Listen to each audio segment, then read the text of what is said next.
And we are live. A wonderful Sunday, mga ka-chit-chat. Ito po si Vivian Velez, ang inyong kakwentuhan sa inyong weekly Sunday tan chit-chat with double V.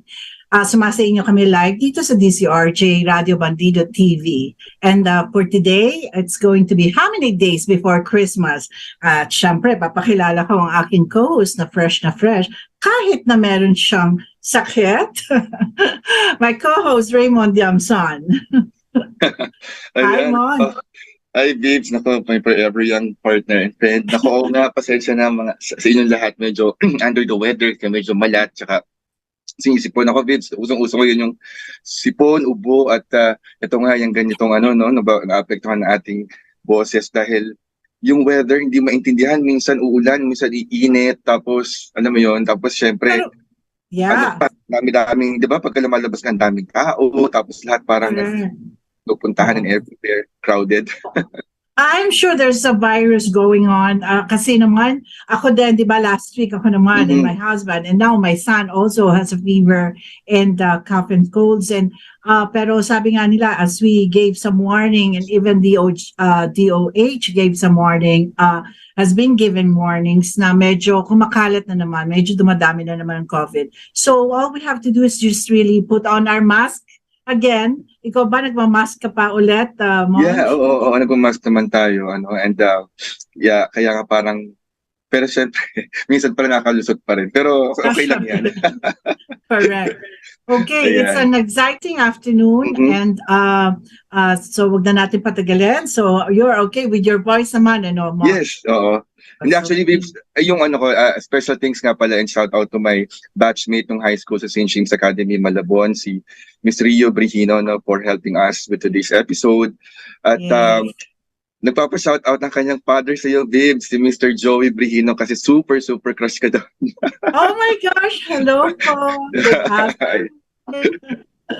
Oo. Good afternoon. Nakapunta ka na raw, Bibs, dati sa birthday party ng kanyang wife, yung mother ni Rio. So that's a long time ago. Medyo 90s pa yan. 90s pa. Correct. Okay, that's it. So, thank you so much. Thank you.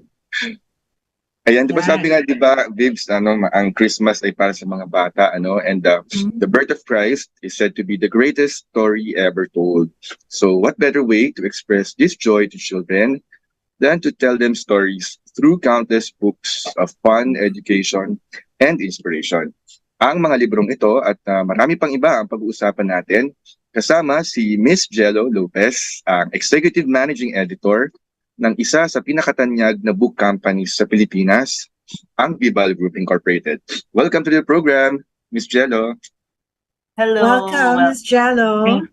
Thank you very much for inviting us. Hello, Miss Vivian. Hello, Raymond. Nice to meet you. Ayan. You know, you're still so young.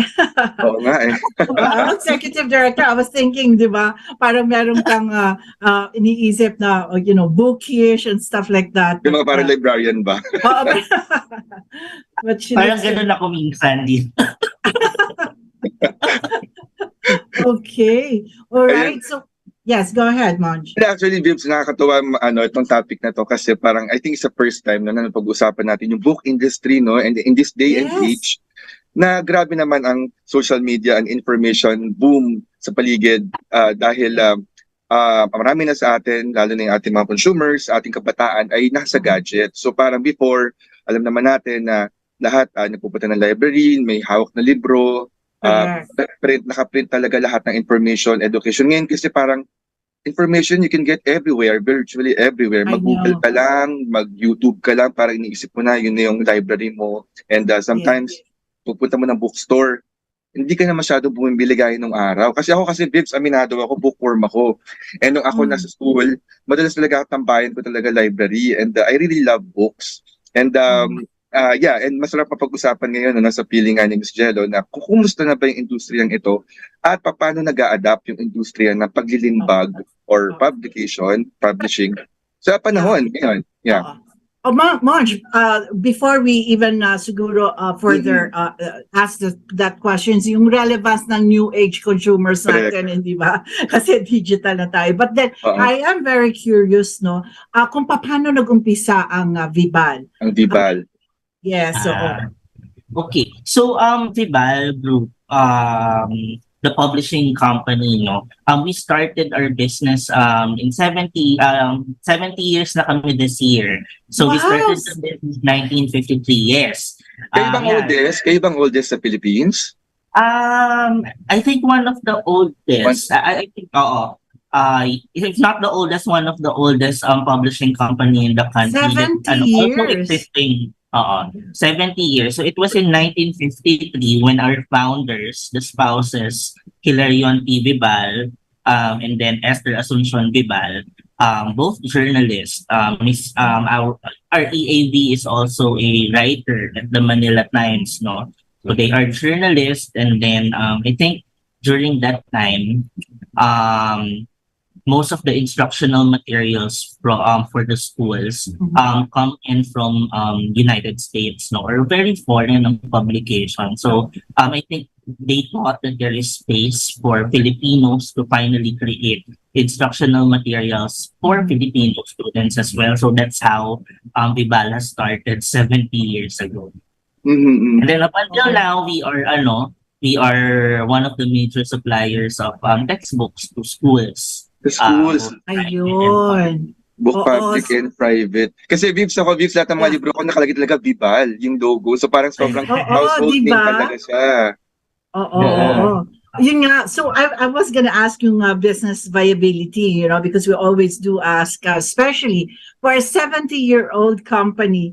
That's ang ano yan, di ba? Institutional. The business sense of the people running this publishing company is really something really great, Pero paano ba nagge-generate ng revenue mga publishing industry? Well, publishing, us, as a publishing industry, kasi we also have a printing company. So we sell books, that's how we generate revenue. Practically, right now, the core business really is into selling textbooks, and that's how we earn our main living. And then, also, we have expanded into producing textbooks and children's books as well, and other trade books, general references. So, unti-unti, in the past, I think 15 years now, when we really started to dabble into producing trade, non-textbooks materials na. So, trade books, children's books, and the like. Okay. So, all right. So we know at that time kasi yung publishing companies talagang everybody is really making money out of that, Pero meron na tayong mga consumer behavior na tinatawag natin, yung sinasabi mo nga, Monch, nag-iiba, yung ating consumers, yung book buying decisions natin, di Yung ba? demand, yes. So, Oo. So, meron na tayong tinatawag na digital form, yung platform. yung e-books, mga Kindle, Online sales electronic. platform. Yeah, So, correct. oo. So, yung sa publishing, let's say, kunyari, you sell a book. Ako kasi, Monch, ganyan din ako. Pero, at saka, ang gusto ko hardbound, Ayoko na gusto. Yeah. Okay. Talagang gusto ko hardbound. Oo. Kahit minsan, pag napunta ako sa US, talagang dala-dala ko libro, ang bigat-bigat. Kasi gusto ko hardbound. Parang coffee table book. Pero gusto ko hardbound. Ewan ko ba kung Matigas, bakit. Oo. So, pero ngayon, syempre, of course, meron na mga online, tsaka yung mga in-store, mga sales, of course, yung Amazon and all of that. Mm-hmm. How do you cope up with it? Paano nag-transition? Okay. Well, us kasi talaga, printed books talaga, no? I think all of the publishing company naman is really reliant on printed books. And then I think around 15, 20 years, not 20 years ago naman, siguro around 15 years ago, mga 2010s, no? E-books has started to be heard, na e-books now are going to supplant printed textbooks, diba? And then during that time, we also were the pioneers of producing ebooks naman for our the ebook version of our textbooks, and then we offer it also to our private clients. And then we realize as the years come along, no, ebooks are good. People will read ebooks because of the accessibility. Kasi nga naman, you have an iPad, you have a Kindle, and then you can bring them anywhere without the number one yung bigat, di ba? Ng mga libro. Lalo na pag hardbound, di ba? Tapos when you go abroad pa and then you come back here, excess baggage pa yung mga libro, di ba?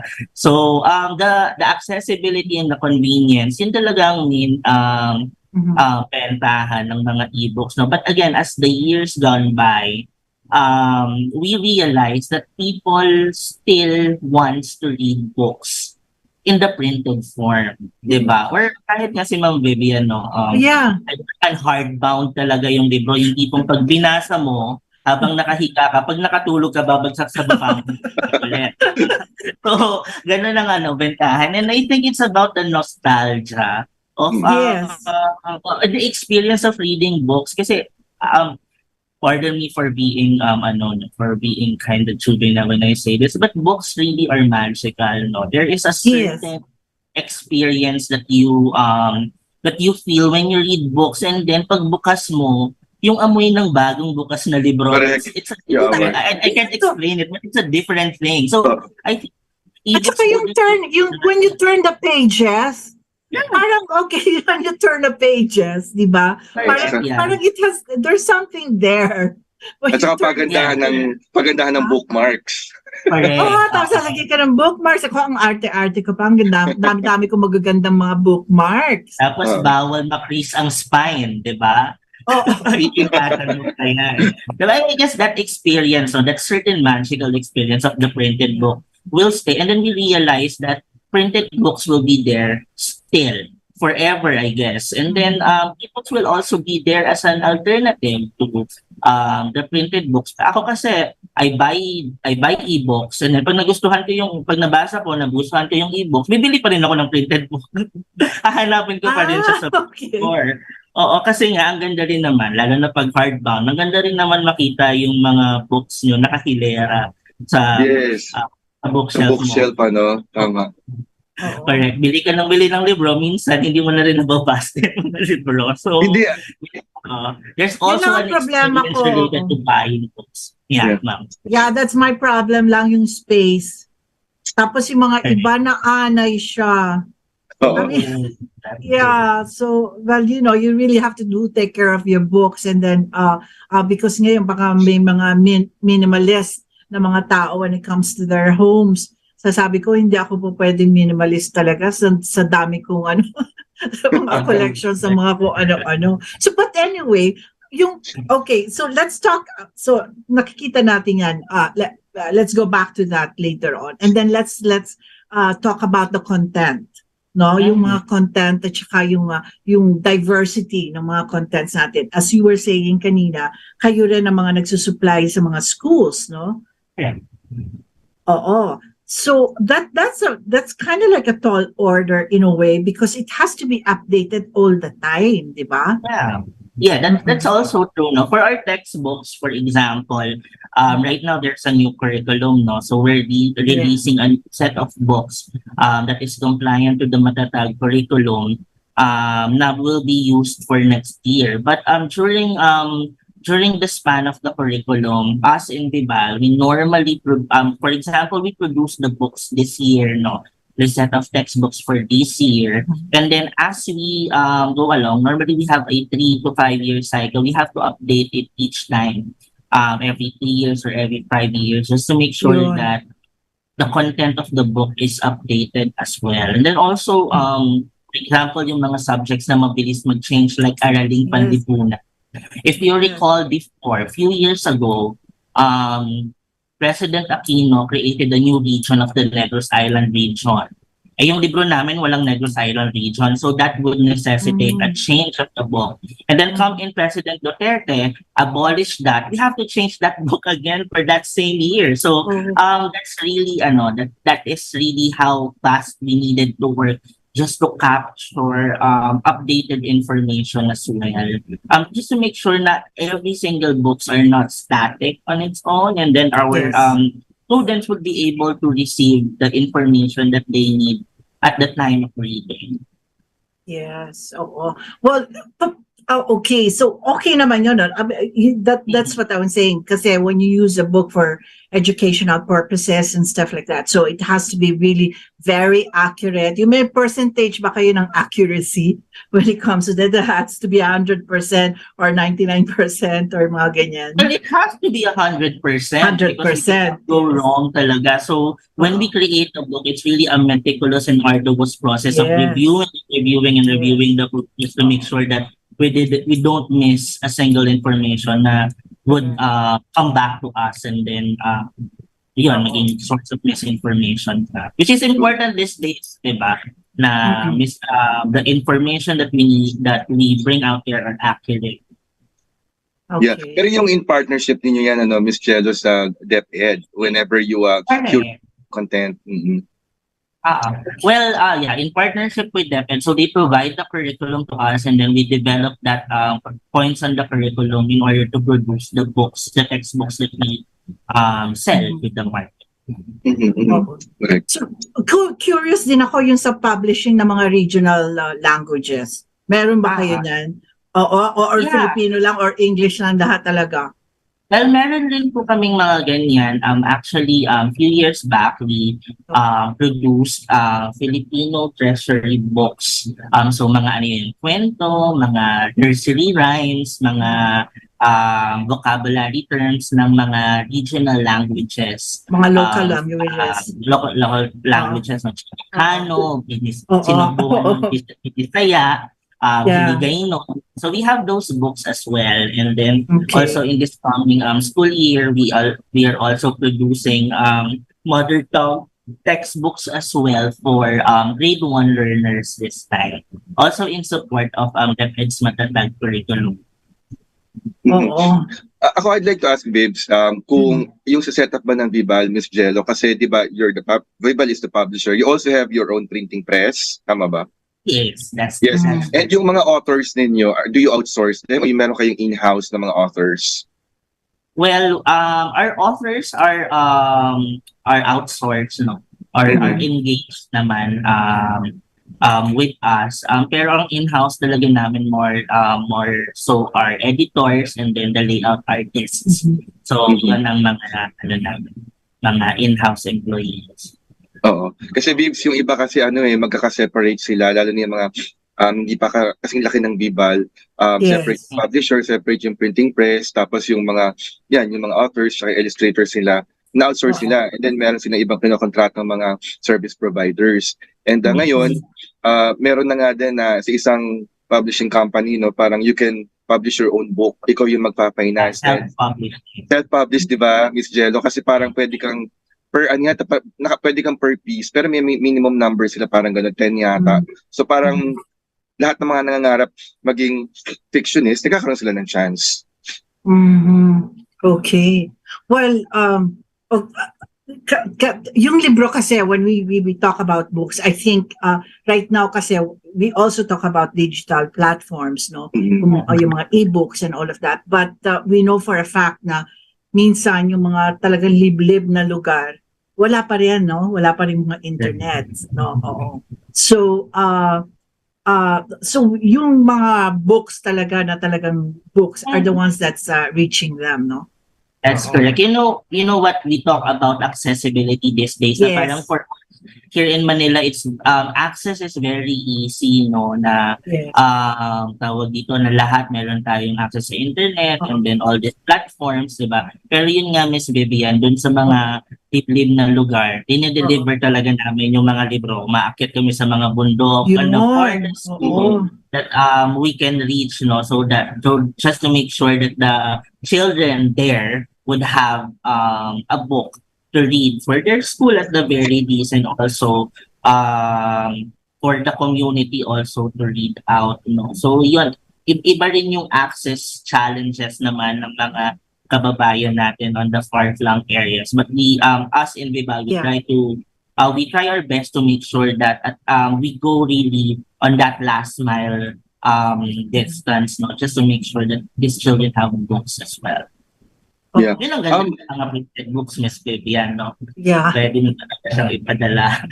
Yeah. May actually, Vibs, kanina pag-usapan natin yung nasabi ni Ms. Jello kanina no, na from time to time dapat i-update kasi may mga information na hindi na accurate or obsolete na. Does it mean na kasi ang dami kasi mga book donation drive.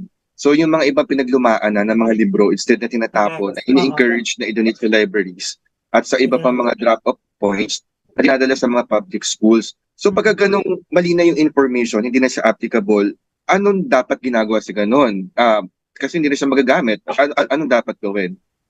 Well, that's where the community comes in, no? And by community, I mean the librarians, the teachers, the parents, no? Kasi, ang hirap magtapon ng libro. Yun ang totoo talaga doon. Mahirap magtapon ng libro. And then that is something that we keep in our collections, no? Pero pag may libro na may maling information, and then that's where the teachers and then the parents would need to intervene and say that, that is not the the updated information. How about you look for this book and then try to compare what is the updated information? Kasi, reading as it is although it's a personal experience, it's also a community activity, no? So whenever those instances come in, it's also important that, that number one, the child is reading, and number two, that the support system of the children is also present, just to make sure that whenever the child has a question about the accuracy of facts or want to elaborate on things, may nakasupport na talaga doon sa bata. Make sure na, hindi na yan updated, or mali na yan. So yun, it's really also a community building activity as the reading is. I guess sige, go ahead. Diba nalala mo, Vives, diba nung araw, bawat household may set of encyclopedia, hindi siya nawawala. Oh yeah. Parang it's either a status symbol or parang minumulat mo yung mga growing up na exposed sa mga encyclopedia. And alam naman natin, I still have those, yeah. Ako din, meron pa 1970s. Kasi naluluma information doon kasi mga bumabagbag na bagong information. Correct. Ng mga publication companies like yung Collier's, mga World Books. Nag-launch ng parang another volume na merong updated information. So nadirect ngayon kasi wala na encyclopedia and lahat. Parang they take Wikipedia as to go to information. So kayo ba sa Bibal, Miss Jello, meron din ba kayong equivalent na encyclopedia or is it still in the norm ngayon in getting information? Well, encyclopedia, it is you have the internet for that, no? But normally in book publishing practice, whenever there are updated information, what you want to do is to release a revised edition of that book, just to make sure to capture that. Or if you need those additional information, no? So normally you do that every X number of years or as frequent as necessary, no? But yeah, what we did lately also is, siguro hindi naman siya encyclopedia, but we also started to produce collections as well. So we have visual guides. Series. We released that. I don't know if you have the art card there, but we release books, the visual guides books. It's fully illustrated book about anything and everything about Philippines. So we have visual guides for Philippine food, visual guides for Philippine games. Yan yan din ang tatanungin ko, yung mga local content and diversity, di ba? Yung paano natin, how does the Philippine publishing industry yung promote and support yung mga creation of local content, di ba? So you do that already. Yeah, we do that already. And then to be honest also, if you go to the book fairs right now, there are many local publishers who does local works already. So we have friends from Iloilo, friends from Ilocos. They have small printing houses, small publications there who produces stories in their own local language and then on their own local context. As in Vibal, although we're nationwide naman, we are also going to produce books also in different languages naman. So we started regionalizing and then promoting Filipino identity with the release of this visual guidebook. So so far we have 8 visual guidebooks that people could collect also. So these are several aspects of Philippine culture and traditions. No? So, and these are all fully illustrated, by the way. Yeah. So students will be also will Okay. also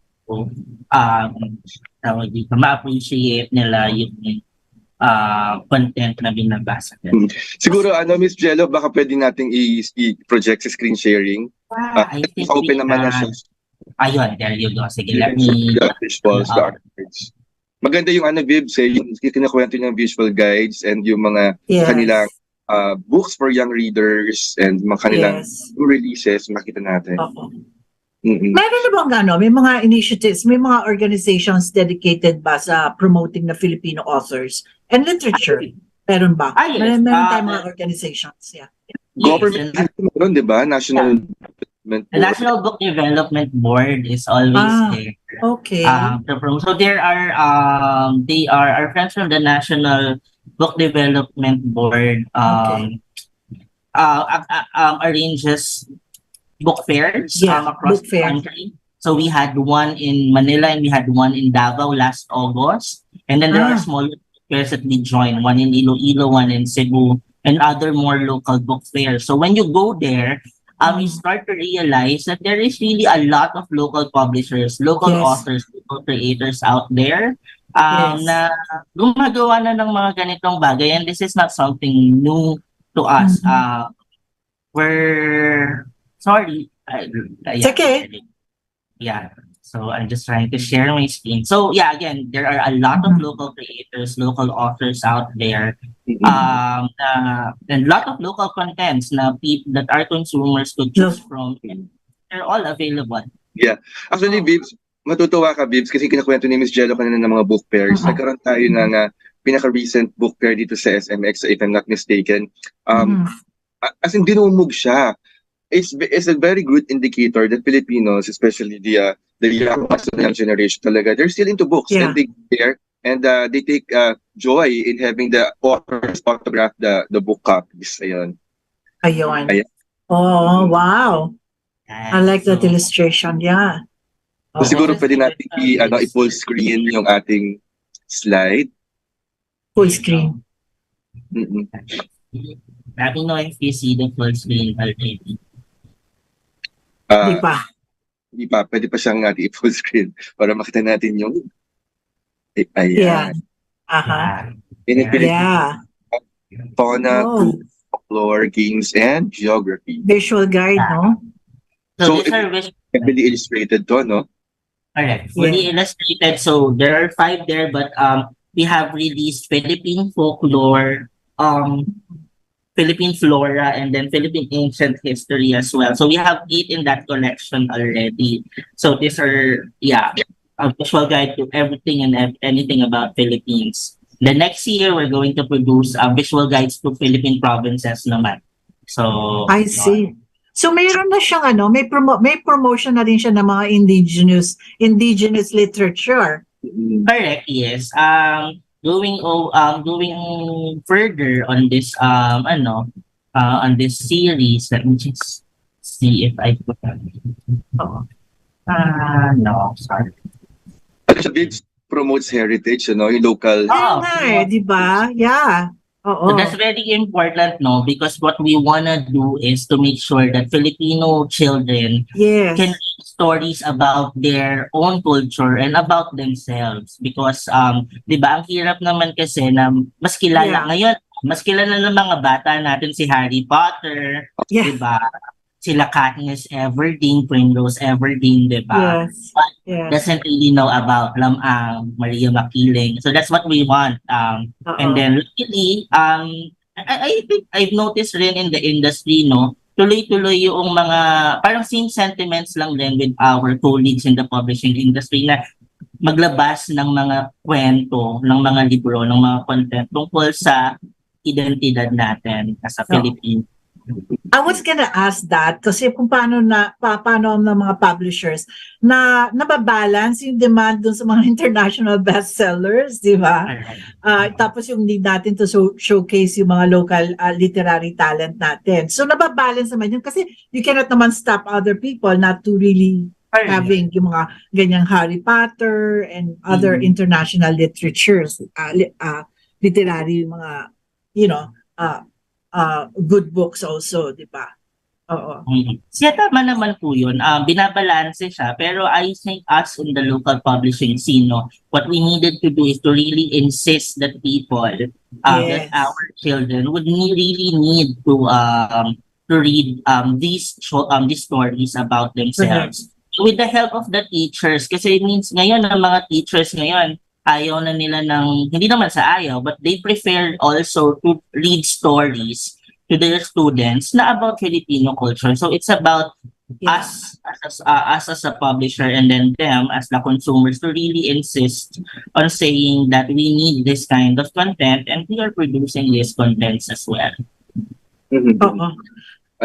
Yeah. And ano din kasi, babes, parang maganda rin kasi na parang you know your target market whenever you publish a book kasi parang you cater to their taste, you cater to their demand and their consumption habit kasi lalo na yung mga bata, di ba, ang tendency kasi nabobore sila sa history. So, paano mo ituturo bilang guro, kasaysayan ng Pilipinas kung masyado kang text-heavy and yung approach mo ay masyadong parang preachy. So, yung, nakita natin yung pinakita kanina ni Miss Jello, no, illustration. So, parang mas merong added, meron siyang entertainment value at eye candy para sa mga bata at na-educate sila at the same time. Correct. Yes. Oo. Yun din ang isang isang adjustment na kailangan natin gawin kasi right now our children are more visually very visual sila so important rin ang role ng illustrations pagdating sa mga kwento na pre-present natin. Also like to share these collections that we released. So collected Philippine stories for young readers. So these are 28 volumes in these collections encompassing around 300 storybooks. So we group them into themes, no? So we have colorful stories about Philippine community, 7 stories on that. My Filipino family and community, etc. So, ayan, more on our identity, more on our culture, and also andyan pa rin yung mga tales of little big inspiration, stories about caring loved ones, eternal na tayo may mga ganyan na mga kwento, no? Stories about friendship and family.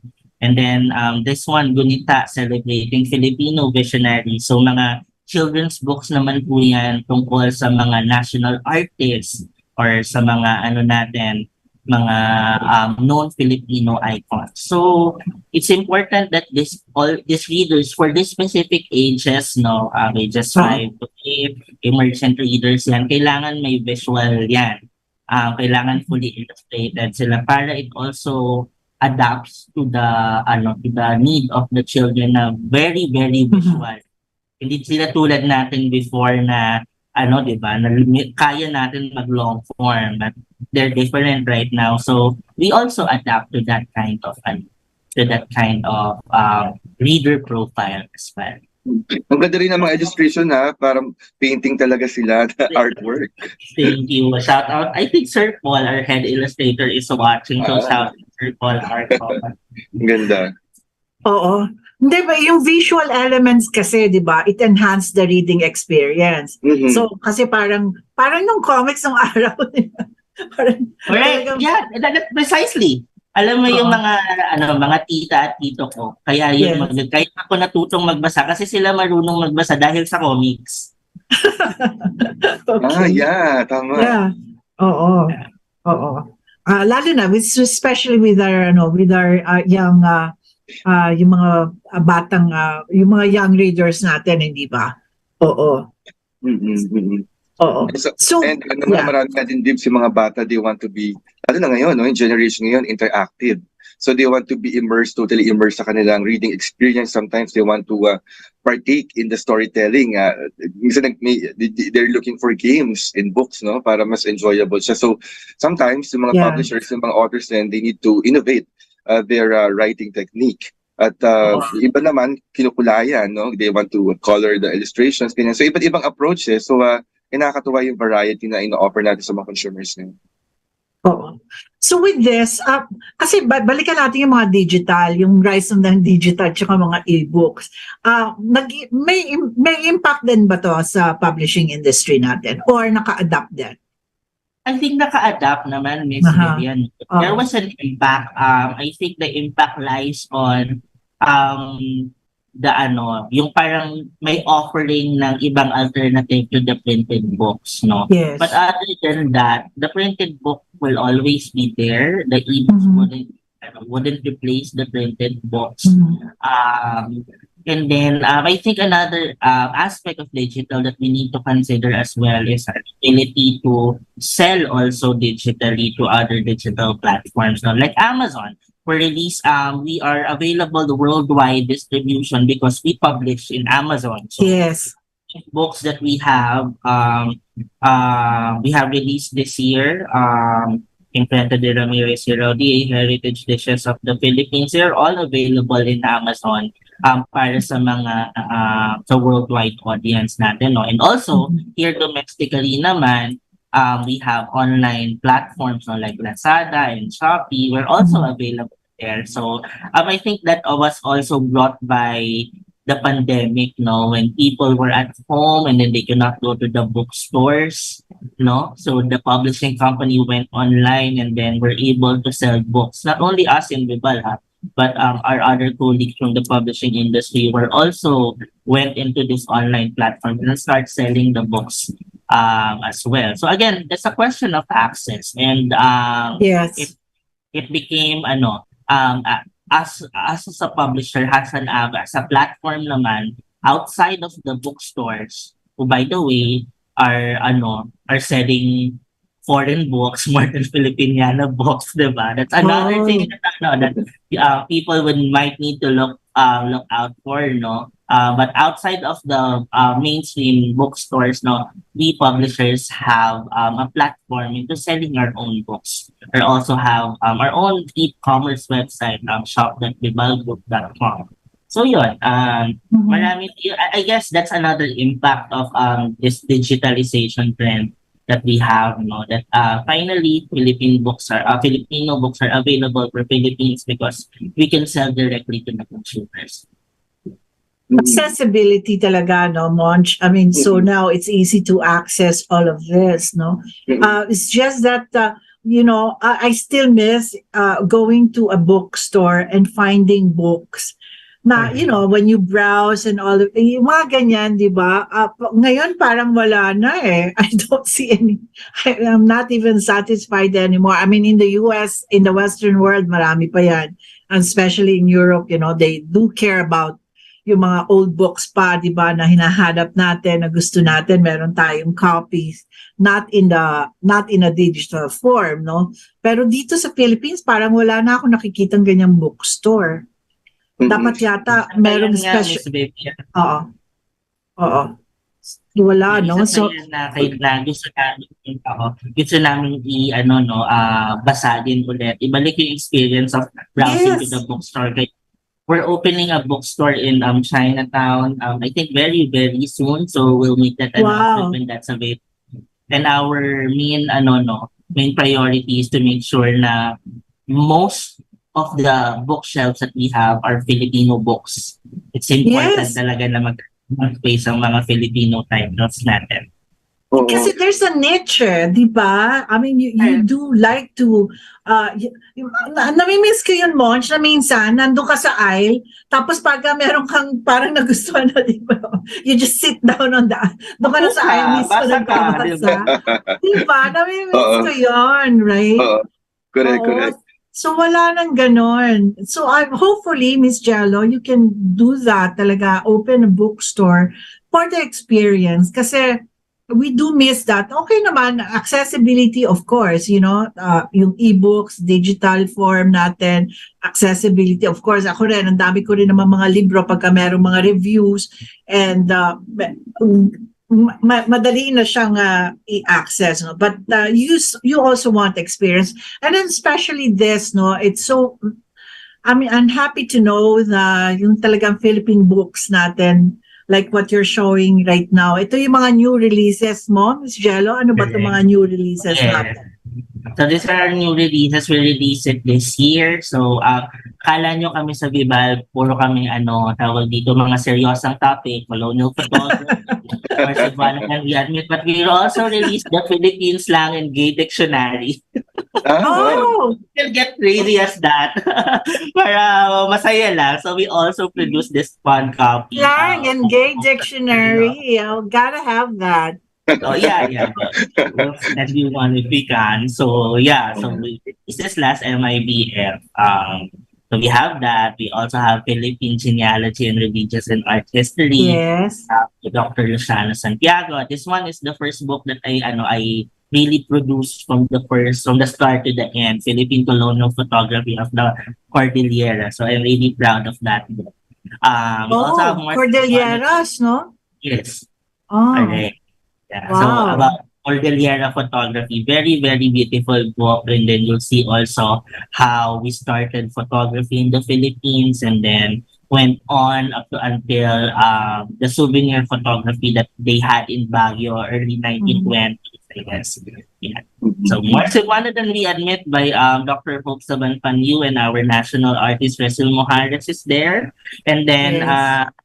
dito, medyo tumapang kami dito for the Subversive Reader by Ethan Juan Jr. So Oh, these I are like this. critical theory, cultural politics, and the Philippine research and experience. So yeah, Oh. so very varied rin yung namin, no, yung aming repertory of books. Pero mostly talaga Filipino. Yun, Filipiniana content talaga ang gusto Yeah. namin. Pop culture, no, from yung history from the past up to the present, parang syempre nag-evolve naman yung kultura natin, and you reflect all these changes and kung ano yung mga parang ginagamit ngayon, and nakakatuwa na iba't iba yung approach at saka yung tinatarget yung mga topics from the popular to the not so popular to the very wholesome to the kinda not wholesome. So parang ang broad ng spectrum, and nakakatuwa din kasi Vibs, ang mga libro kasi Yeah. nagbibigay ng legitimacy doon sa content kasi alam naman natin yung information nagkalat sa social media at saka sa internet, pero That's what I was gonna say. kasi dati alam You ko ano cannot talaga find these things and you cannot find this kind of knowledge and at saka kung hindi mo alam kung alin talaga doon yung totoo, di ba? Eh, at least yung mga libro, Facebook. pagka naipapublish, alam mo dumaan sa masusing pagsasaliksik and vetted upon by experts and the authors themselves, di ba? At Yes. alam mong nasa tamang right hands yung information. Oo. I mean, wow. Yeah, and these are nice. These are new releases also, Miss Jello. Yes, ma'am. These are also new Paseo releases. de Intramuros. Yeah. Paseo de Intramuros and Intramuros by Dr. Victor Torres from LaSalle. So madaming walking tours ngayon sa di ba, sa Intramuros na nangyayari. And then what we have here, like for example, the Paseo de Intramuros is really a guidebook. So may mga itineraries dyan if kung gusto mo magkaroon ng sariling walking tour or napagtripan mo lang na mag-walking tour na bigla sa Intramuros, just grab this book and there are itineraries in this book for you. And then ito medyo history naman ng atake ng Intramuros, the story of Old Manila. We also have 19th century masters of Angono art. So Botong Francisco is from Angono, but Botong Francisco wouldn't be Botong Francisco without the three masters that we tackled here. We have Piñon and Senson, and then another one. So that's what Mr. Saginsin, James Owen Saginsin, has also discussed in the book. And also the creative culture of Angono in itself, na before you have Evi Silerio and Botong Francisco, Angono itself is really a very artful, very creative, quaint town in Laguna, diba? So that's what this is discussing. And then, kasi Botong was just pag sinabi mo Angono, art parang Botong Francisco Botong lang. Oo, pero tradition yan isang buong tradisyon na buo pa rin hanggang ngayon. Kasi when you go to Angono, there are a lot of beautiful art galleries right there. And then yan ang mga gusto ng mga Gen Zs natin, pumunta sa art gallery, may pang Instagram. But beyond the aesthetic things are rooted from a very, very deep tradition of art talaga. So that's what this book is one to tackle on. Okay. And we also have So, 𝗖𝗵𝗶𝘁 as well. This is a graphic novel initially published in the 1920s in bilingual Spanish, pero we produce it also in Filipino as well. So parang comics lang rin yan before na binuhay namin, written by 𝗖𝗵𝗶𝘁 Rivera of 𝗖𝗵𝗶𝘁. So, that's nice. But how do you do your marketing campaigns for like this, for these new releases? well, they're available naman. We keep on joining book fairs because in the book fairs that's where those are the really big events that we get to market our books, no. And then there is Facebook as well. Pero most more likely what you want to do for this book is to really place it out there in the platforms, in the Yes. bookstores, no, just to make it very available. So it's available in Shopee and Lazada and shop in shop.vivalgroup.com and also in Amazon as well. Oh, so yung Vibal, meron yan sa mga Shopees and Lazadas. Yes. So they'll just have to type it out. Yes. And then ando na lahat yung mga the titles, the books that Tapos what about the reviews? Do you give a little, kasi minsan ganun tayo, 'di ba? Pagka may mga libro, titingnan mo yung the back cover. Tapos yung mga review. Meron. Yeah, we also send books to book reviewers as well for their comments, no. Yeah. Most of our books will also contain blurbs, yung mga short reviews na nakikita nyo sa mga libro natin. Normally what we do is before the book gets published, we send it to renowned personalities just to do an initial review of the book, and then we place their opinions and then what they think about the book on the back cover copy, just to make sure that there is a preview of what the book is like. Yeah, no, but it works. Kasi ako rin ganun eh. I always, like to do the, the back comments and all of that. So, Ikaw ba, Monch? Ganun ba? Totoo.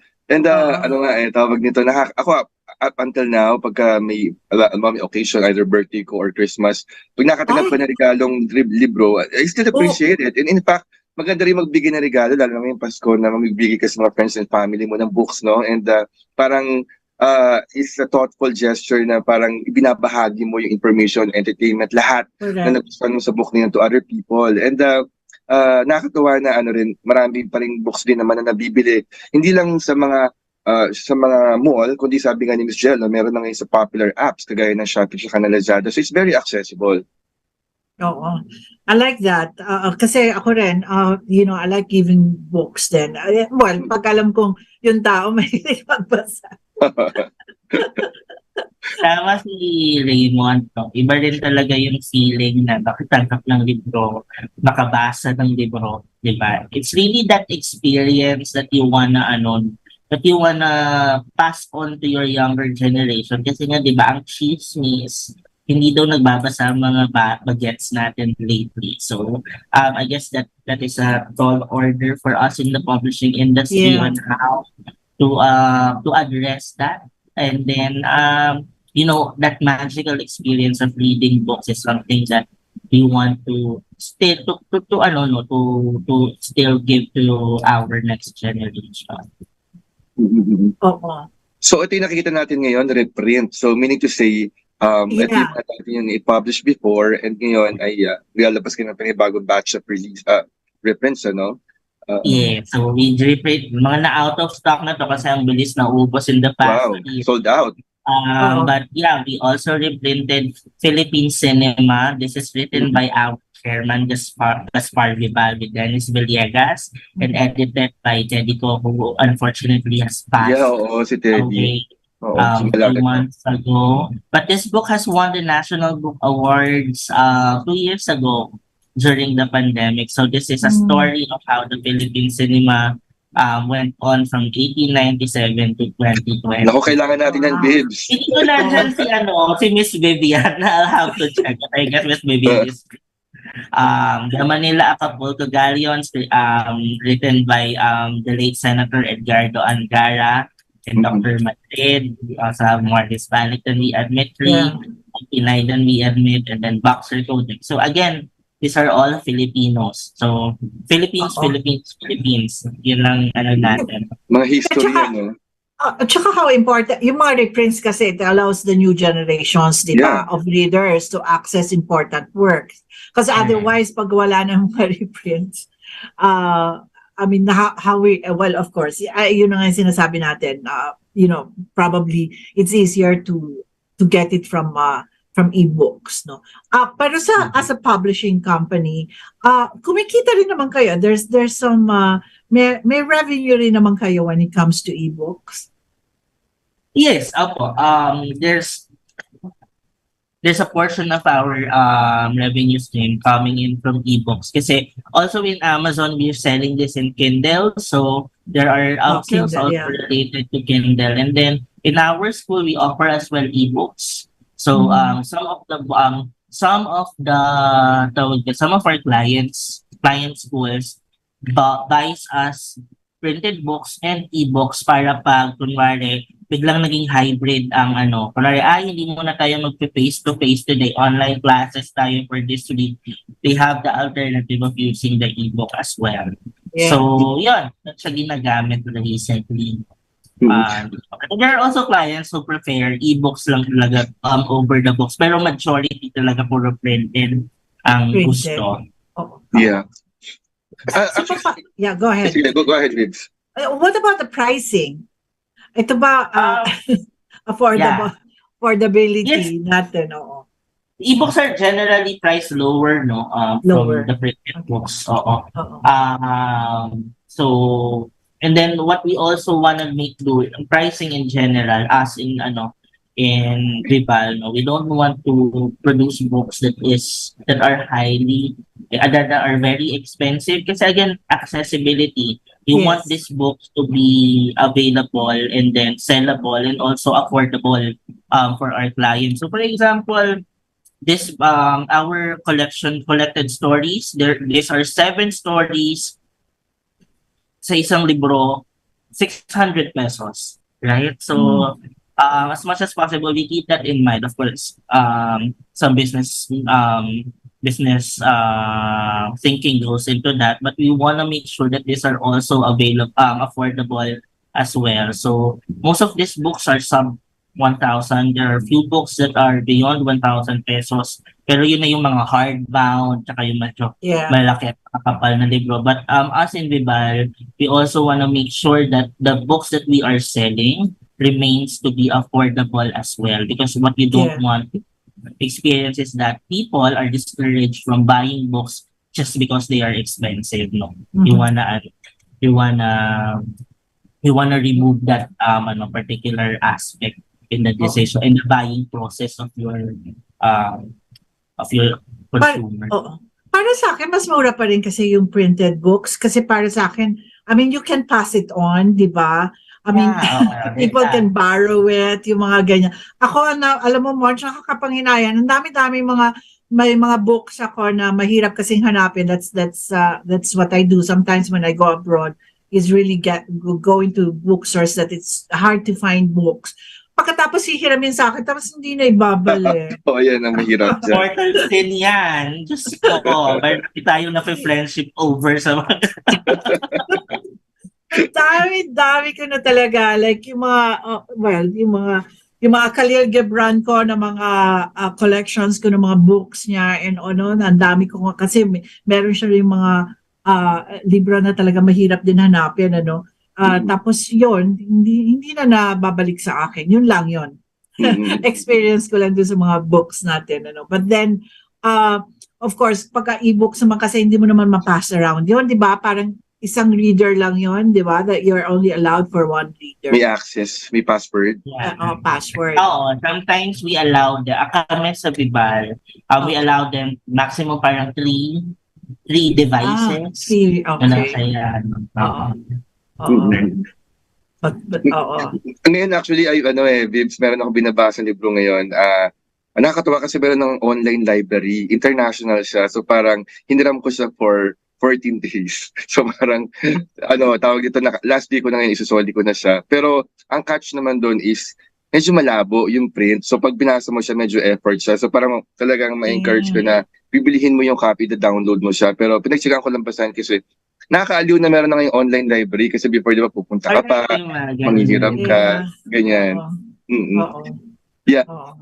Actually, Miss Jello, napansin ko, yung sa Vibal, ang strength talaga ninyo is yung mga non-fiction, kasi ito yung mga educational, informative, mga instructional, mga ganyan. Kumusta naman yung mga fiction books na products niyo? Do you also delve into that? Or may tanong ba kayo? I'm glad that you asked that question, Sir Raymond. For non-fiction titles, for fiction titles naman, our main fiction drivers right now are the textbooks. Not textbooks, the children's books that we produce. So these are all fictions. But we are also trying to expand our repertoire as well into producing fictions as well na medyo long form. Kasi nga, yeah, you're correct. We're very known for non-fiction history art books, no? But in the process of trying to look forward into where we're going in the next 70 years, we thought this is the time that we start to produce fictions as well. So we started this year by releasing 𝗖𝗵𝗶𝘁, The Adventures of 𝗖𝗵𝗶𝘁 and Other Philippine Novelettes. So this book is written by 𝗖𝗵𝗶𝘁, one of the writers in the 1920s, wherein the Filipino literature were written in Spanish.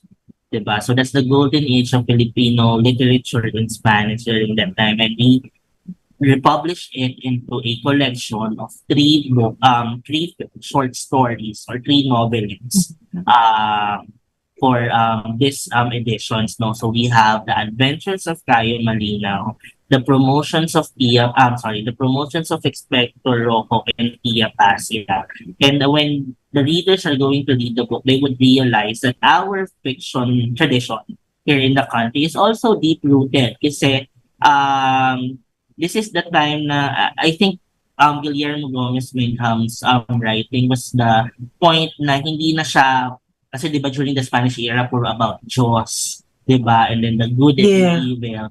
Ganon yung mga tipo ng mga kwento. But the writings of 𝗖𝗵𝗶𝘁 started to delve into the characters themselves, no? Yung mga mga challenges nila, mga hugot nila sa buhay.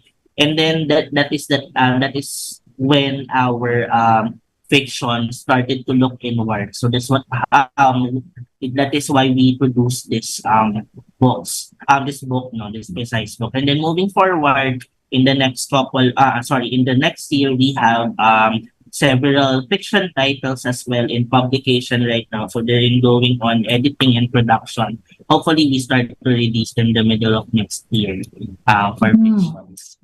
Alam mo, exciting yan, March, because ang Filipino characters and Philippine literature and yung diversity natin, from the Spanish era to American to Japanese and sobrang broad yan. Ha? Sobrang broad. Sobrang broad, di ba? Ang daming pwedeng paghugutan, as you were saying, Miss Jello, di ba? Okay, we'll have more from Miss Jello from Vibal Publishing after some reminders. We'll be right back. If you like listening to our stations, DZRJ 810 AM and RJFM 100.3, there's no excuse not to listen anywhere and wherever you want. Listen on your phone or computer anytime, anywhere in the world. Just download the app for free. How do you download? If you have an Android phone or tablet, go to Google Play Store. If you have an iPhone or iPad, go to Apple App Store. It's that simple. We have 3 streaming sites. Just type in TuneIn Radio or Radio Garden or Streama. That's STREEMA.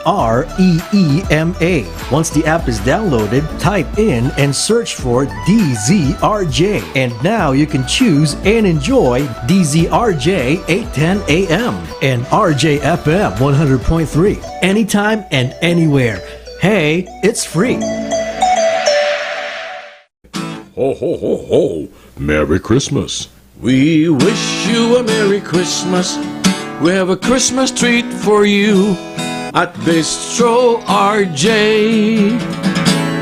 Merry Christmas, RJ here. You know, every year we have a Christmas treat at Bistro RJ. And this year, we'll have a Legends Christmas treat. 2 shows in one night, back to back. Legends Night and all-night dancing. The legends that will be singing Christmas songs from the legends. Elvis will be there in the person of 𝗵𝗵𝗶𝘁, young Elvis sensation, now a little older. Dean Martin, portrayed by Douglas Masuda. Johnny Cash to be portrayed by 18-year-old David Young. Brenda Lee will be portrayed by Genevieve Laksamana. Mariah Carey to be portrayed by Yen Victoria. And Michael Bublé to be portrayed by Arch Smith. And I, RJ, will portray the Beach Boys. That's 7 artists in one night. Don't miss the Christmas treat of Bistro RJ this year. December 22, 2 shows in one night, 8 p.m. Friday, RJ Bistro Dusitani Hotel. Entrance is 1,000 pesos.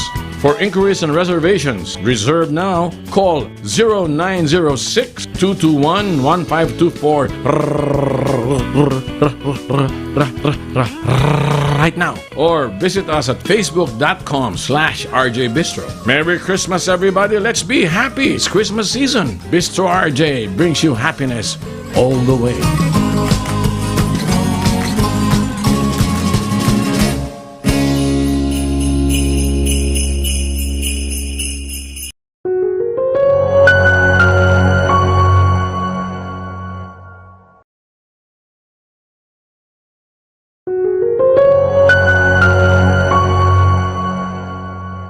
Okay, and we are back, Monj. Yes, we're back mga ka-chichat. Kasama pa rin ang ating resource person, si Ms. Jello Lopez mula sa 𝗵𝗶𝘁 Group Incorporated. Sa mga ngayon lang nakatune in tungkol sa book industry ang paksa natin ngayon. Ang oras sa Pilipinas ay ganap ng 6:02 p.m. Ayan, babes, may mga nagparating na mga mensahe. Shout out. Nakakatawa yung mother daw ni Ms. Jello na napakasipag si Ms. Fabio Alandoni. So, ayan. Hello po sa inyo. Hello. Suke, sina Chester Reyes, Per Platon, at mga bago like si 𝗵𝗶𝘁 Octavio, Ate Marisa Lagong Flores. Ayan, maraming pong salamat sa inyong pagsubaybay. I hope you're having a good night. Ayan. Okay. Ayan. Okay, so pag-usapan natin yung mga book sales naman during holidays. Correct. Ito, palapit na itong Christmas. So may mga preparation ba ang Vibal for yung ganito, yung marketing of our promotional na mga strategies ng mga publishers natin para dito sa holiday season? For Christmas, as in Vibal, what we wanna do lang naman talaga is to make sure that these books that we have are always available for our our customers could just go in our websites and in the platforms just to select the books that we have that we offer and then buy books. Pero I take this siguro for from one of our industry leaders, Attorney 𝗵𝗵𝗁 Flores, when we were talking about the difficulty of selling books in the Philippines right now. Ang request natin sa mga consumers and right now that it is Christmas time and we wanna give gifts to our friends and family, probably the best time that you may want to give books as a gift, Filipino books naman ang ibigay natin na regalo sa ating mga mahal sa buhay this Christmas. Kasi the book is also a gift of knowledge, and beyond that, it's also a way for us to help not only us in Vibal, which is now a big company, but also the local publishers that we have. So from Filipino, from Ilocos, we have a local publisher there. our Ilocano friends and family would may want to buy books from them and give them to Yeah. others.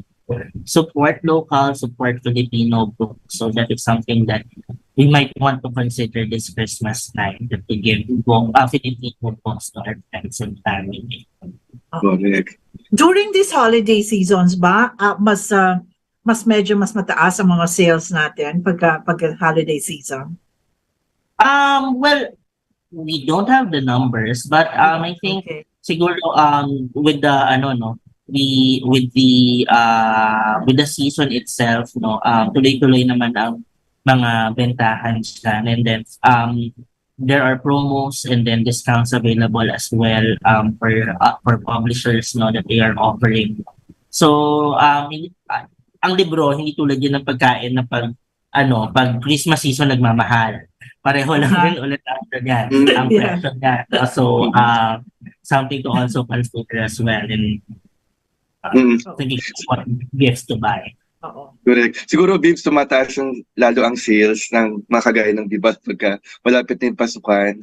Kasi, Pasukan. kasi di ba yung mga schools order ng mga books and textbooks nagbabago yan. So, tumataas ang demand. So, yung ganun ba, Miss Jello, paano yung pine-prepare? Like, for example, may mga advance orders kayo, I'm sure. Well, for example, this is applicable to textbook publishing. Kasi grade book publishing, tuloy-tuloy lang naman yan. May bibili yan. For textbook publishing, it's a very time limited ang mga ang time frame nila para sa pagbibili. So they're starting around August. Ngayon pa lang, nag-print na kami ng librong in-order nila. So, Yeah. kahaba. And then we have to create the book on a normal time kasi ngayon kasi parang extraordinary period kasi may bagong labas na curriculum. Yung Okay. matatag curriculum na depend. Pero on a normal year cycle, what we normally do is to write the books 2 years ahead. Prepare the books to start 2 writing the years, book wow. 2 years ahead of the selling season kung saan school year sila ibebenta. So, ganun kahaba ang preparation ng books kasi syempre the development of the books would take time, and then us na malaking publisher, the printing itself also takes time, diba? So that's the time frame that we normally have in a normal season. So ganun siya kasalimuot. Yeah. Just to prepare the books and also deliver them as well. Actually, Babes, di ba nabalitaan niyo ba yung, I think that was last year ba or 2 years ago, although hindi naman to isolated case, nagiging controversial minsan yung ibang books. I'm sure hindi to under Vival kasi syempre may iba rin mga publishers, lalo na yung mga fly-by-night tsaka yung mga medyo maliliit, na may nakakalusot ng mga textbooks na inaccurate yung information, and nakikita ng mga magulang yung librong dala ng anak nila na either mali yung grammar, yung sa pagkasulat ng libro, or as in talaga meron talagang mga glaring error na hindi na siya na-proofread. And minsan, yung author, minsan din ang may pakana, minsan may sarili siyang agenda kasi may mga na media na ibinring up sa attention din ng mga authorities na dapat daw ang mga libro talaga na binabahagi sa mga estudyante ay masusi talaga dapat na pinag-aaralan bago i-release. Kasi syempre, mga bata yan, impressionable yan. Pag nabasa nila, yun na yun alam nila na yung information. Sa inyo ba, Miss Jello, I'm sure you're very strict about the editing, and the proofreading and everything. So, ano masasabi mo sa mga ganong cases na lumalabas recently na may mga nakalusot pa rin talaga na ganong klaseng libro? Okay. Kasi people had to realize that when you produce books, this is not something that you create and then sell. And then just like that, creating book is also a discipline in itself. Kami sa Vival, to the years of experience na rin kasi medyo matagal na rin naman kami, we have implemented systems na just to make sure that the books that we release are error-free as much as possible. So what we normally do, and this is also close to for those who are thinking of producing books, what you wanna do talaga is to read on it, diba? Paulit-ulit mo siyang babasahin just to make sure na lahat ng errors malampasan. Kasi ang daming points of failure sa libro. Una pa lang, kunwari, yung author nag-submit sa amin. Na may mga authors pa rin, by the way, na nagsasubmit ng manuscript na handwritten. Diba? Handwritten. Yeah, handwritten. Kasi gusto nila yun mas nakakapag-isip sila. Siyempre, author sila. Kung anong trip nila, ito, diba? So, binasa sa amin handwritten. Pag in-encode mo, pag namali ng encode, isa ng point of failure yun. Diba? Another point of failure is that when you lay out the books, may namali na typesetting, di ba? So madaming points of failure at madaming opportunities kung saan yung errors na mag-a-arise. Fortunately, as in Vibal, we have ways to make sure na pagdating doon sa printed proof, halos error-free na yan. At dumadating pa kami sa point na ipiprint na yung libro, may nakita pang mali. So, isa-stop namin yun. Yeah. Diba? So, ano talaga yan? Disiplina yan, and it's not something that you wanna do right away. Diba? Kasi I think that's one of the problems that had happened during the pandemic, that when they realized that syempre, the supply chain is disrupted and no one can deliver the books. Diba? Yes. And they to create their own learning materials, and then when they release it, medyo subpar, not as good as how we publishers do the book. Kasi naman, syempre, they don't have the experience of doing it, and then also teaching and creating these learning materials are two different things. So they realize that as well, diba? So, so siguro, if you wanna create a book, you have to accept the fact that this is an arduous process, and that the responsibility that comes with it is not something that you want to take for granted. No? So, yun siguro yung masasabi ko tungkol to translation. I guess also, Monch, importante rin naman kasi yung track record, no? As we were saying, ng Vivian 70 years. has been there for 70 years. And napaka-importante, sino bang publisher niyan? Di ba usually it's like that? Kung sino yung publisher ng libro, and it gives credibility, of course. Pagka ganyang, parang institution na, no? Yung government ba, does it have a supporting role in publishing industry, ang Philippine government? Yes, the government plays an important role in the Philippine publishing industry. And the main government agency that spearheads that is our friend from the National Book Development Board. And we are very fortunate that recently, in the past few years, NBDB has been working very hard for us publishers, no, especially for the local and then the smaller publishers, our colleagues from the small publishing industries, no, who really arrange for major trade events, where we could display our book collections, and then where we could sell, and also in the policy making, diba? Kasi for example, for example, the paper that we use as raw materials for the books that we produce, it's NBDB who working with DepEd and the Department of Finance. They provide incentives, tax incentives for example, the raw materials that we do. Kasi normally you import paper, no? So there are policy mechanisms that the government has provides for us. Tapos, NBDB as well also provides grants. So, manuscript grants, translation grants for authors who are planning to write a book that they have in mind, but lack the resources that they need for research, for transcription, and anything that goes into the book making or in the manuscript making. They provide grants as well for that. And then also in 2025, Philippines is the guest of honor in the largest book fair in the world, the Frankfurt Book Fair.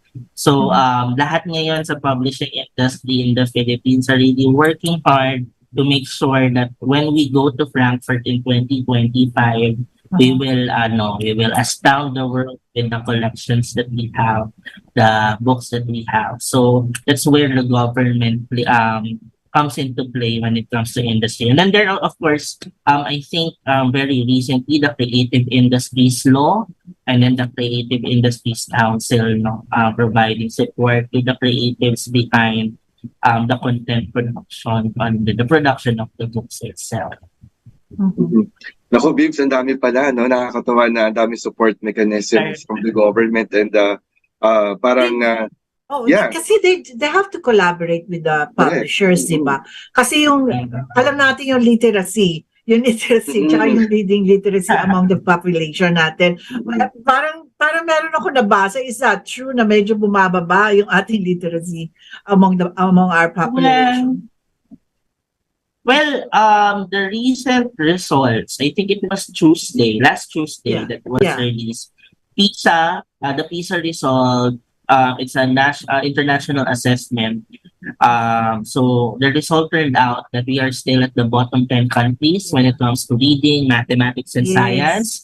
So, yun. And then we also have these perennial problems that we hear in the news that sometimes grade 6 na yung bata, hindi pa marunong magbasa, diba? So, all of these points out to a literacy problem that our country has.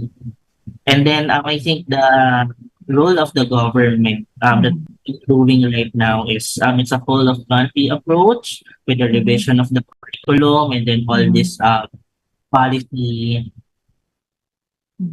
These policies that they are releasing right now. But our role as publishers is making sure that there are books available for our children to read. And then, again, as a whole of country approach, it's all the way to solve, I guess, this literacy problem that we have is when all of us, not only our children, would go back to reading our books as well. So, madaling turuan ng bata magbasa, pero kailangan may magtuturo at hindi lang yun teacher. Kailangan magulang rin.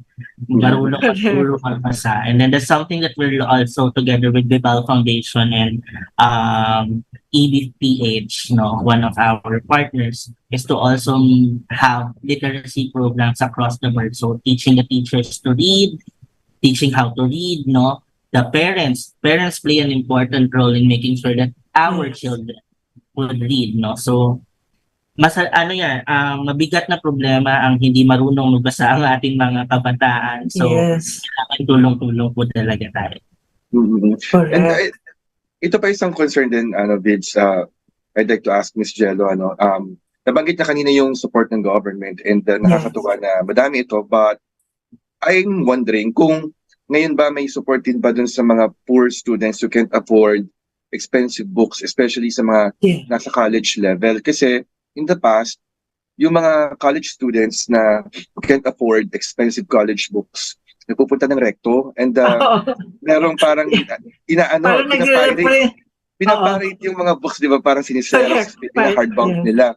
And sometimes yung mga professors nila, yung mga teachers, they don't really wala silang believe sa mga either hindi sila believe or walang available na mga local textbooks for college, and kaya ang nire-require nila sa mga students sila is to look for this book pero foreign yung libro, and most of the time mahal. So ang ginagawa nila, nag-share na lang sila, tapos nire-reprint nga, hina-hardbound, tapos yan. Yung ganong sa panahon ba ngayon, Ms. Jello, kumusta yung ganong kalakaran at nakakatulong ba yung government? Meron ba silang subsidy? And do we have enough local textbooks for college students sa tulong ng Bibal? Okay. Well, I experienced that same problem when I was studying in college. Kasi I was studying biology when I was in college. Yung mga libro namin, sobrang ganyang kapal. Tapos puro foreign yun. At nagpo-4,000 ang isa. Correct. Mahirap, diba? Ako naiintindihan naman namin yan. Kami naman po sa Bibal, ang goal talaga namin, again, bumabalik tayo doon sa accessibility. And then one aspect of accessibility is affordability, no? And then we also have textbooks in college, in higher education. So I think in the past 5 or 7 years, we started to venture out as well into producing textbooks for college, no?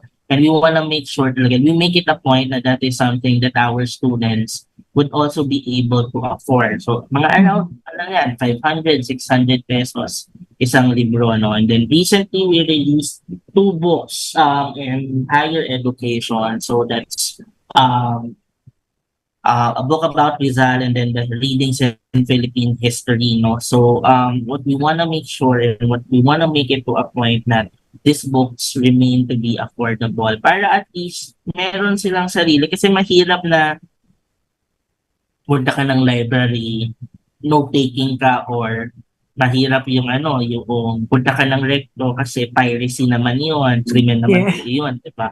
So, ayaw natin na mga ganon. Ang isa talaga sa role natin as publishers to make sure na hindi lang maganda yung libro, mabibili ng tao yung libro as well. So, as for the government on the other hand, I think in the local and the state universities and colleges and then the local universities and colleges, they provide individual subsidy for the students for reading materials, for materials, so you'd have to check it with them. Pero more hindi siya national kasi dahil siya consumerism na hindi siya national aspect na more on individualized how the local government would support naman the students studying in their local university and colleges, no? So yun naman yung role ng local governments across the entire nation. Oh, and also, Monch, dapat na-nurture din natin yung mga authors, di ba? Right, yes. Is it also good money for them because they have to make a living, di ba? Yes. Well, for our textbooks naman, the authors are earning royalties for every book. Okay. So, we have to also make sure that our authors are supported as well for the books that they also produce. Kasi without them, we won't have any book to publish, no? So, yun, by nurturing authors as well, meaning we provide also the support that they need during the production process, no? So, yun. So, marami naman tayong gagaling na authors natin ngayon. Oo naman. Marami. Magaling na authors. Then sa Philippines, no? So madami ring authors na masarap katrabaho. So yun. Oo, kasi it has to be also a community, di ba, Monch? Importante yung community, di ba? Correct. And alam mo, ako, di ba, ako, Vivian, nagsusulat ako sa pelikula at saka sa television.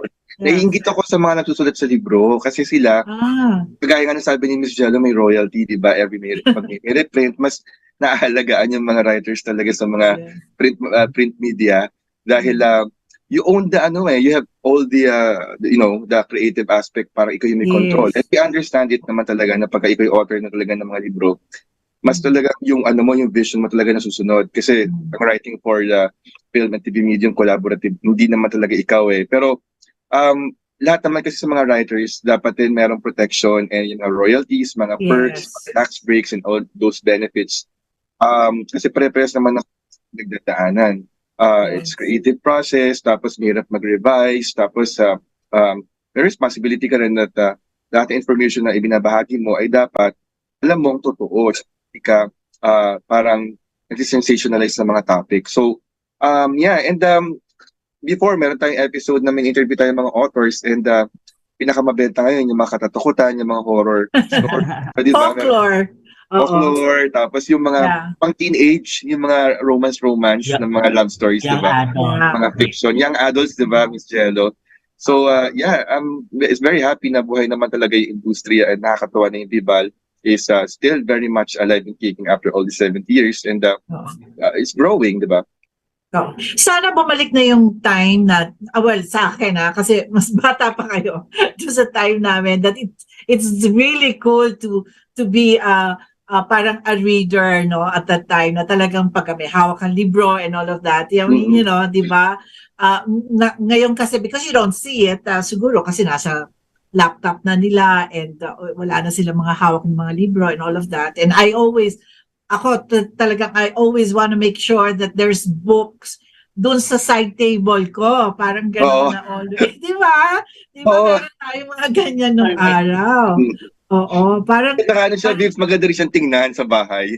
oh, hindi, not only that. It's like kasi parang nung araw kasi wala pa naman mga Facebook and all of that.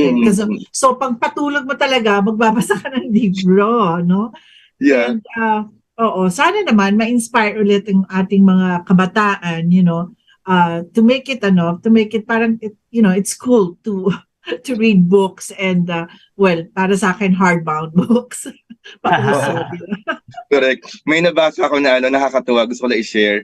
May nabasa ako na parang, judge a person not by the size of his flat screen TV and the size of his bookshelf. So mag-mas malaki yung bookshelf. Oo, pag ako rin pag may mga friends ko tapos meron silang bookshelves, talagang minabasa ko yung mga titles di ba? Ayun. Para makikita mo na yung character. So anyway, it's so nice, Ms. Jello. At least, I don't know much about publishing and all of that, and ang dami namin natutunan this afternoon. Do you have any final words? Final word. Siguro, what we wanna impart lang rin is an echo of what Miss Vivian has told us. What we wanna do moving forward is to make sure that the Filipino love for reading is alive still and will always be alive. And the nurturing of love of reading is something that is not an individual responsibility, but our collective responsibility as well as community and as a nation. Kasi what we want to do talaga moving forward is to make sure that mabalik yung kultura. Kultura yan, Miss Vivian, diba? Kultura ng pagbabasa. At doon sa kultura na yon, yung love naman sa pagbabasa, the love for reading is something that we wanna enjoy, that our next generation can enjoy further. So that's it. Ayan, nakakatawa naman. Meron ka bang mga personal shout-out, Miss Jello? Oo. Well, may mama.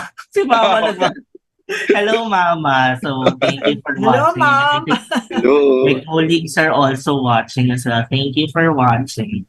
Ayan, salamat sa inyo. Yes, Vips. Yes, ayun. And yun nga, mga ka-chit-chat, marami naman tayo ulit natutunan sa episode ngayon. At tama, kailangan nating pagbasa. Ang information ay timeless wellspring of power. Kasi sabi nga, knowledge is power. So you'll never go wrong if you're equipped with knowledge sa buhay. At tayo ay never-ending yung progress. Never ending yung natin education Kahit anong edad yan, lagi pa rin tayo nag-aaral. And it can help us with our decisions in life pag tayo ay lagi nagbabasa at natututo. Ayan. Yeah. At ako naman, syempre, sa ating mga publishers and authors also, ang dami nating paghuhugutan, lalo na tayo mga Pilipino, napaka-romantic natin, hindi ba? And then this coming holiday, ang Christmas, napaka-importante po rin sa atin. At turuan po natin, maliit pa rin yung mga bata, talagang, let them, try to give them books, na marami tayong mga like yung galing sa Vibal, ang gaganda ng mga illustrations and all of that. So, please, buy local, and let's promote, and be cool dun sa ating mga readers. And thank you so much, Miss Jello, at namin natutunan. Yes. Yes, thank you. Ayan, that's right. Kaya mga ka-chit-chat, abangan niyo ulit kami next Sunday, 5 p.m. dito lamang sa DZRJ Radio Bandido for another insightful episode. Ito po si Raymond Diamzon, nagpapasalamat at bumabati ng magandang gabi sa inyong lahat. At ako naman po si Vivian Velez, lagi magsisilbi para maghatid ng kwentong kapupulutan ng aral, aliw, at pag-asa para sa inyo, para sa sining, at para sa bayan. Have a wonderful evening. Stay safe. Huwag po kayo magkakasakit. And mask up. See you next Sunday. Bye, everyone. Bye, Miss Jello. Thank you so much. Thank you. The views and comments of the hosts and guests are not necessarily those of the station.